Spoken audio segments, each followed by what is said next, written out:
Hello, Cancer, Sun, Moon, Rising, and Venus signs. Kamusta kayo? Sana po ay nasa mabuti kayong kalagayan. Welcome back po sa Star Tarot. Kung bago kayo dito, welcome din kayo. Thank you sa inyong support. I truly appreciate it. God bless you all. Tignan natin ang mga messages ninyo for today. Pauna mensahe po ninyo ay Vulture, depression, anxiety, worry that someone is against you. Ayan, Cancer. Nag-aalala kayo, no? And maaring wala naman itong katotohanan, 'di ba? Na ipinag-aalalan ninyo, no? So, gawin niyo ang maaari ninyong gawin para lang sa gayon malaman nyo talaga kung merong katotohanan nga yan, no, na someone is against you. Kasi maari din na nag-overthink lang kayo dito, Cancer. Maari lang din naman na merong nakarating lang sa inyong impormasyon, second hand information, no, at maaring walang katotohanan din, 'di ba? Who knows? Ano lang yan, gawa-gawa lang yan ng mga taong alam mo yun, para magkasira din kayo ng isang tao, no? So maaaring ganun ang ganap dito. Kaya do your own research, no? Mas kung sa tingin ninyo mas makakabuting makipag-usap kayo doon mismo sa tao na akala ninyo is he or she is against you, no? Then siguro yun ang gawin ninyo. But depende sa inyong sitwasyon. Use your own judgment and discernment dito, no? Tignan ninyo kung ano ang mas makakabuti para maiwasan na, maibsan na yung inyong worry dito, maibsan na ang inyong anxiety and depression na nararamdaman from that situation. Okay? So what else? We have scissors, disappointment in some affair. Ayan. So, maybe, related ito dito. Maaring related yan, disappointment na yan dito. Maybe you're disappointed with the situation itself, or maaring disappointed kayo dito sa mismong tao na akala ninyo may hindi magandang sa inyo, iniisip sa inyo, no? Maaring ganon. Kaya, you know what, parang to, Cancer, parang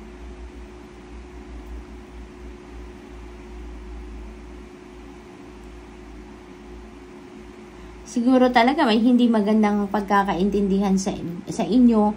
Siguro nag-usap talaga kayo dito. Maybe you really had a conversation with this person talaga, no? So, maaaring ganon. Pero, depende sa inyong sitwasyon pa rin, Cancer, no? Use your own intuition dito, no? Use your intuition dito para magabayan kayo kung ano yung mas makakabuti ninyong gawin, no? Para mawala yung mabigat sa loob yan na nararamdaman ninyong yan. Kaya, use your own discernment and judgment, okay? Huwag kayong maniniwala sa mga sutsot, huwag kayong maniniwala sa mga impormasyon na nanggagaling sa ibang tao, no? Dito, kasi who knows, may mga na manufacture na yung mga impormasyon na yan. So, we have acts, ayan, forces working against you. Yan. So, maaring may galit sa inyo, maaring may naiinggit sa inyo, maaring may hindi talaga nagugustuhan ng mga kaganapan sa buhay ninyo, no? Kasi maaring maaring nagsiselos lang ito sa inyo. Maaring you're very successful sa ngayon, maaring may mga na-accomplish ka sa sarili mo, may mga na-achieve ka ngayon, kaya merong mga naiinggit sa iyo, no? Kasi kung ano ang nangyayari sa iyo, maaring gusto nila yon para sa sarili nila, but hindi nila makuha at nakuha mo, nabigay sa iyo, 'di ba? So maaring ganon ang ganap dito, Cancer. But alalahanin ninyo lagi, Cancer, na you have nothing to worry about, you have nothing to fear. Lagi lang kayong magdadasal, always ask for divine guidance para matulungan kayo, magabayan kayo kung ano ang mga nararapat ninyong gawin, at saka lagi lang kayong magdadasal, no? I-offer ninyo ang mga ganitong klaseng sitwasyon, ganitong klaseng tao sa Panginoon. I-offer ninyo yan nang sa gayon, you will be protected, guided and guarded, no? Lagi kayong merong divine protection, lagi kayong merong divine guidance, no? Cancer, sa lahat ng mga readings ninyo, laging merong pumapasok na ganong energy. Kaya huwag kayong mag-alala, no? Dahil malakas ang kapit ninyo sa Panginoon, malakas ang kapit ninyo sa inyong mga angels and the rest of your spirit team, you will always be guided, guarded, no? And guided. So, what else? Hindi magtatagumpay ang mga taong yan, no?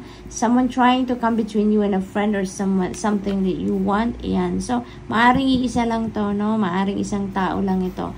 So, talagang merong saksakan ng inggit siguro sa inyo dyan, sa inyong paligid, no? This could be in a family situation, maaari din na work situation talaga ito, no? Na nakikita ang inyong tagumpay, nakikita kung gaano kayo mas nagsisipag, gaano kayo nag-e-effort, kaya nagtatagumpay kayo sa inyong mga ginagawa. And maybe that person is witnessing all that. Hindi siya ganon, hindi siya siguro masipag, hindi siya, alam mo yun, nagbabantay lang siya ng kung ano yung magagawa niyang hindi maganda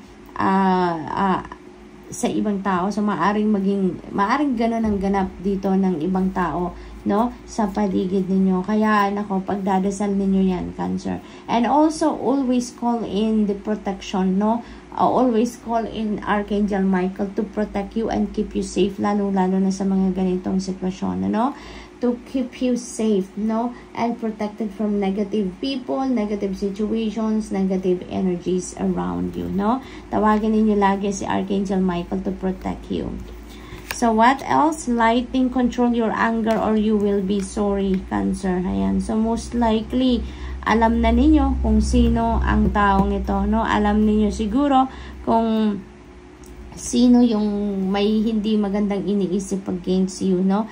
At maaaring magalit kayo. Maaari din naman na yung disappointment na to in some situations, or disappointment niyo sa tao, no? Maybe yun ang mag-fuel ng iyong anger, no? So maaaring ganon. Kaya pigilan niyo na lang, no, as much as possible, Cancer.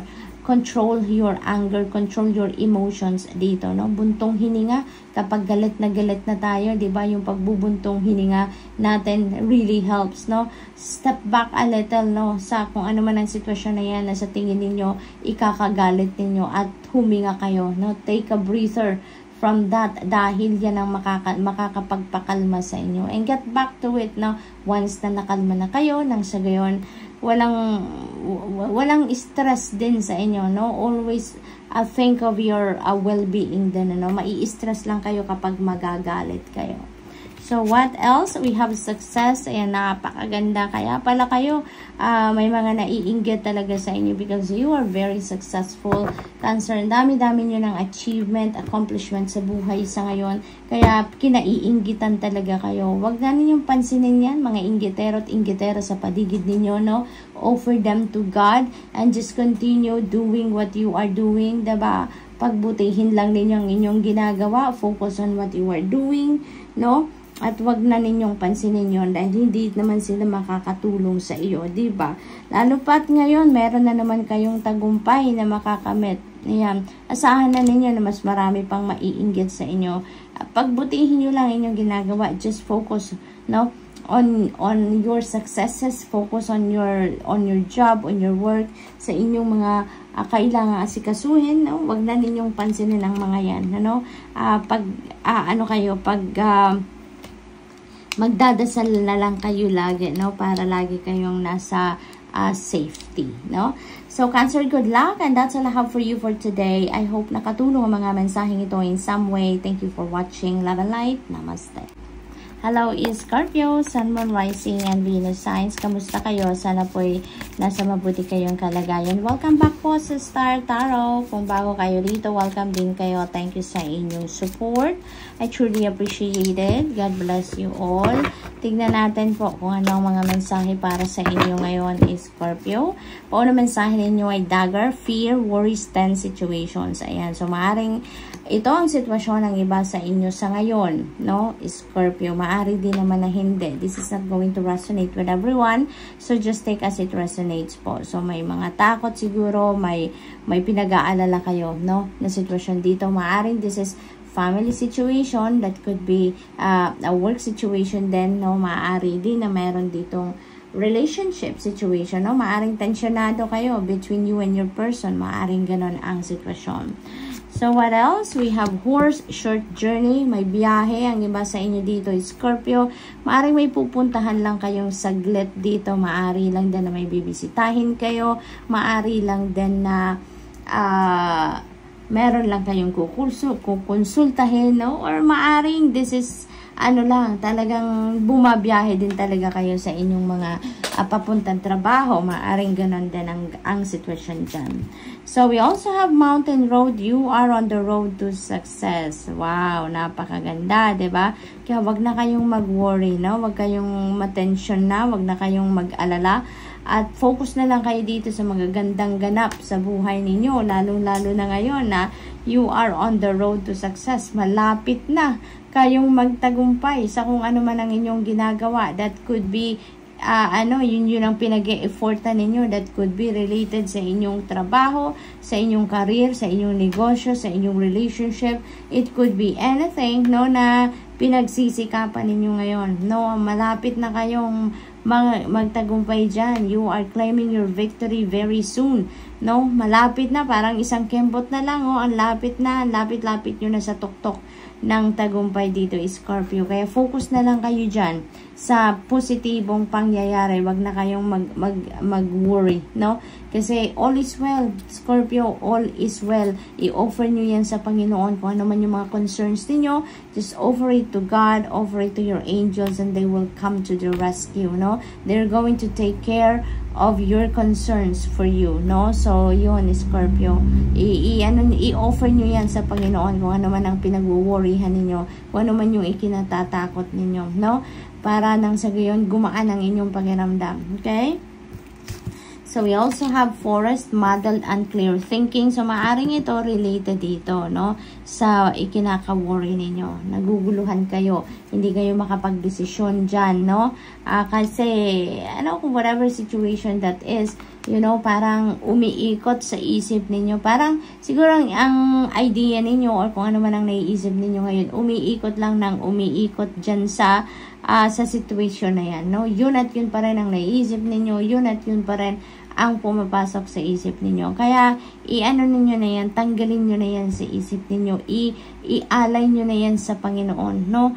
Kasi kung sa tingin ninyo, hindi nyo kayang solusyonan yan, kung ano man yan, ialay ninyo yan sa Panginoon, and enlightenment will come in, clarity will come in, you will be sent intuitive messages to guide you on what you need to think sa ngayon, anong kailangan ninyong gawin, anong kailangan ninyong isipin, no?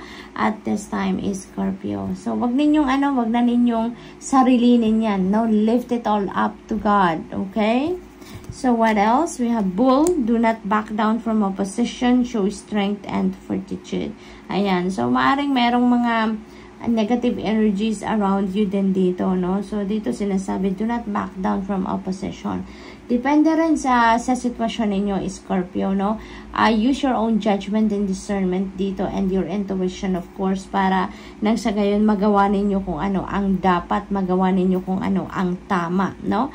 At kasi may mga laban sa buhay na kailangan nating labanan talaga, harapin. May mga laban din sa buhay na kailangan nating na lang tayo, mag-step back na lang tayo, 'di ba? May mga ganong sitwasyon. So, depende sa inyong situation dito. Harapin niyo kung nararapat, kung kailangan, deadmahin na lang. Kung talagang din naman 'yun, waste of your energy and waste of your time. So, use your own discernment and judgment, okay? So, we have wind chimes, and peace and harmony, beautiful energy to wrap up your reading. Kasi, magkakaroon na kayo dito ng ng magandang samahan with the people around you. Maaaring yung mga taong ito, no, na kung totoo man ito, na meron kayong kailangang haraping sitwasyon, problema, yung mga ganon with other people siguro, no? Maaaring magkakausap na kayo, magkakaayos na kayo, no? If there is a disagreement or hindi pagkakaintindihan with another person, most likely mapapag-usapan ninyo din yan, Maaayos din yan. At kung ano man yung mga kinakatakot ninyo, ano man yung worries ninyo dito, most likely talaga din maaayos ninyo yan. Kasi magkakaroon na kayo ng peace of mind and harmony, So, ibig sabihin, wala na to mga negatibong energy na yan. 'Di ba? Mawawala na yan, masusolusyonan nyo na yan, ma-fix na ang mga yan, maaayos na ang mga yan. Kaya magkakaroon na din kayo ng harmony and peace, no? Na mararamdaman dito. So, this is really beautiful kasi maari din, yan ang mga bagay na yan din ang isa sa pagtatagumpayan ninyo, no? Maaring ginagawa ninyo na din ang paraan ngayon para magkaroon ng solusyon, magkausap-usap kayo, maaring ganun din ang ganap dito. Kaya malapit nang magkaayos siguro kayo, no? So, good luck, Scorpio. That's all I have for you for today. I hope nakatulong ang mga mensaheng ito in some way. Thank you for watching. Love and light. Namaste. Hello Pisces, Sun, Moon, Rising, and Venus signs. Kamusta kayo? Sana po'y nasa mabuti kayong kalagayan. Welcome back po sa Star Tarot. Kung bago kayo rito, welcome din kayo. Thank you sa inyong support. I truly appreciate it. God bless you all. Tignan natin ang mga unang mensahe ninyo. Pisces, we have Turkey. Someone is behaving stupidly.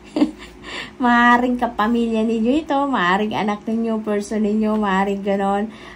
This could also be in work situation, no? Maaring katrabaho ninyo din ito na talaga namang nagpapaka-stupid, kumbaga. Ayan, someone is behaving stupidly. Ayan. So, what else? We have woman. Ayan, dealings or relationship with a woman. Ayan, so you may be dealing with a woman sa ngayon. So, that could be in work situation. Ano? Maaring boss ninyo yan. Maari din naman na kayo ang boss at maaring tauhan ninyo yan si woman. Maari din naman na kamag-anak ninyo yan, no? Auntie ninyo, kapatid ninyo, maaring ganon. Maari din naman na pamangkin ninyo. Depende sa inyong sitwasyon. That could be anyone, ano? Na you are going to be dealing with, or maybe you have a relationship with that woman, no? Pisces? So, what else? That person is going to play significant role sa buhay niyo sa ngayon. Maari din naman, Pisces, na itong someone na nagbe-behave stupidly, this could be woman then. This woman, no? Maaring siya yan. Maari din naman na hindi, no? Broken ring, parting of the ways in either romance or business. Ayan. So, meron ditong paghihiwalay, ano, sa relationship or maari din naman na sa kasosyo ninyo ito, no? Maaring iiwanan nyo na yung inyong kasosyo sa negosyo kung meron kayong kasosyo, no? Maaari din naman na talagang romantic partner ito. Romantic partnership dito ang iiwanan ninyo, no? So, maaaring ganon ang ganap. So, we have a lobster. Ayan, financial pinch. Ayan. So, warning ito sa inyo, Pisces, no? Na maaaring magkaroon kayo or maranasan ninyo ang financial pinch if you are not going to, to use your financial discipline dito, no? So, napakahalaga na mag-stick kayo sa inyong budget. Napakahalaga na tignan ninyo ang mga gastusin ninyo, yung pag-spend ninyo, no? Dahil maaring maramdaman ninyo to no financial pinch. Kaya ano lang kayo, monitor ninyo, no, ang spending ninyo dito. Monitor ninyo yung paglabas ng inyong pera at pagpasok ng sa gayon. Alam ninyo kung saan kayo lalagay, 'di ba? So what else? We have flowers, happiness. Ayan, so talagang magiging masaya din kayo ngayon, ano? Alam mo, Pisces, na pick up ko dito, siguro yung paghihiwalay na to, kailangan na talagang mangyari dahil siguro burden na lang ito sa inyo, no? Kaya may happiness dito magiging masaya kayo, pero meron ditong broken ring. So, most likely, hindi na to nagsaserve ng iyong highest good. Kung ano man ang relationship ninyo dito, maaring relationship with your business partner or relationship with your person, no? Depende sa inyong sitwasyon, kung ano ang applicable sa inyo. So, maaring hindi na to nagsaserve ng iyong highest good. Maybe you're not happy there anymore. Maaring wala na talagang, hindi na maganda talaga ang sitwasyon ninyo between this person, no? Nakarelasyon ninyo dito. So, talagang yung paghihiwalay siguro ninyo, yun ang magpapasaya din sa inyo. Yun na ang magpapagaan ng inyong pakiramdam. Yun magkakaroon na kayo ng peace of mind din dito siguro, no? Kaya may happiness tayo, 'di ba? So, magiging masaya na kayo, no? After this separation, magiging masaya na kayo. So, most likely talaga burden ito sa inyo na, no? In the past. So, what else? We have will. Ayan, indecisiveness, allowing life to rumble aimlessly. Ayan, so, ang iba sa inyo nag-iisip pa siguro, no? Maaaring nag-iisip pa kayo if you are going to, to part ways with this person, no? Kung romantic partner man yan or business partner man yan, no? So, maaaring nag-iisip kayo nang nag-iisip pa rin. Maybe you are still weighing things out. Talagang siguro tinitignan ninyo, tinitimbang ninyo kung ano ang mas makakabuti para sa inyong sitwasyon, ano? But most likely, pagdedesisyonan ninyo, makipaghiwalay na dyan, no? Kaya nga broken ring na siya. So, maaaring maisip ninyo dito talaga na mas makakabuting wala na lang kayo. Wala na lang kayong koneksyon, wala na lang kayong relasyon, no? So, maaaring ganon ang ganap. At, yan ang magdudulot din sa inyo ng saya, no? Maaaring si woman, ito yon, maaaring si woman yung inyong karelasyon dito, or maaaring siya yung ka-business partner ninyo, no? That is possible dito, Pisces. So, good luck, Pisces, and that's all I have for you for today. I hope nakatulong ang mga mensaheng ito in some way. Thank you for watching. Love and light. Namaste.